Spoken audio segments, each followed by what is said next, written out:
Hello, my dear friends. I'm glad to come your way again today.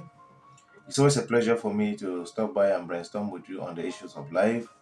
Remember that our topic of discussion is gathering for the journey ahead of us. Another way is preparing for what you want to become. To this point, we have said some interesting things, and my only advice would be that you should fall on the previous episodes and see what you could pick from there. We have spoken about personal preparation, that is, character building or values development, right? What has killed many people when they get to the top is not the success itself, it is their character. So many people were damaged, their potential inventions or discoveries or impact were cut short because of some negative values that they have, some weaknesses that they could not manage brought them down.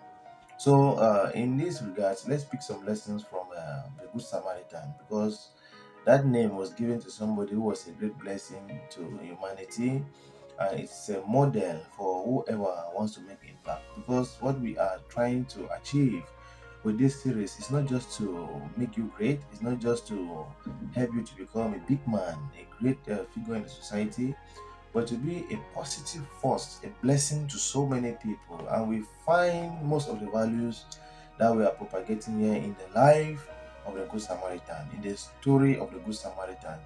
And so the first thing I want us to pick from his life is the fact that it is recorded in that story that when he saw the victim, the man that was victimized, that was half dead, the first thing that is mentioned, which was not in the lives of the others who came and could not help that man, was that he had compassion on him, right? The Good Samaritan, when he just spotted this man lying down there, the first thing that came out of his heart was compassion. He saw himself in that man's situation and he decided to act in a way that he would have loved anybody to act if he was actually the one in that situation. Compassion is wearing somebody's shoes to feel the same pain the person is feeling, so that at the end of the day you can cry out for solution the same way the person is crying out for solution, right? And then you come in and assist the person. Many people don't have compassion. That is why many people exploit others. When you have compassion on people, you don't exploit them, you don't frustrate them, you don't enjoy seeing them in pain because you have put yourself in that situation. Whatever is their situation, it may be a difficult marriage. So many men exploit women who are in difficult marriages, right? Because they were emotionally weak and so they came your way and you saw it instead as a way to exploit them because they are weak and vulnerable. It means you don't have compassion. Many people exploit young girls. For instance, anything you do to another person that you would never desire done to you, right? Anything you do to another person and enjoy doing it, but you will not want that it should be done to you, means you don't have compassion. For the other way to put it is do unto others what you want them to do to you. That is compassion. You are feeling their pains. You are imagining yourself in that situation.